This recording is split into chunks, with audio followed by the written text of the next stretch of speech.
ها مرة ده وصل أشهد أن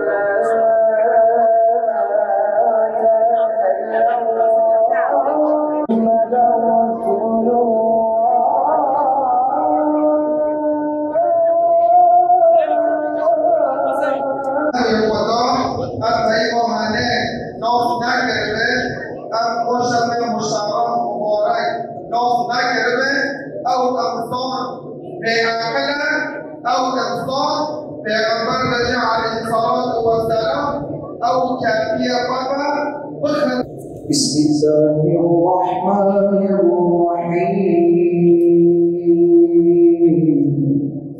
قد أفلح المؤمنون الذين هم في صلاتهم خاشعون. Kadir Gecesi malum Ramazan ayının son 10 gününde idrak etmiş bulunmaktayız. Evveli rahmet, ortası mağfiret ve sonu inşallah cehennem azabından kurtuluşa vesile olacak kutlu Kadir Gecesi'ni idrak etmiş bulunmaktayız. İşte bu gece kıymetli cemaat 1000 aydan daha hayırlı, müstesna, yolunu kaybetmişlerin bugün yolunu bulacağı, kulların Allah'a ulaşacağı müstesna bir gecedir kıymetli cemaat. Ey dualara icabet eden, bize şahlarımızdan daha yakın olan, esirgeyen, bağışlayan, lütfeden Yüce Allah'ım,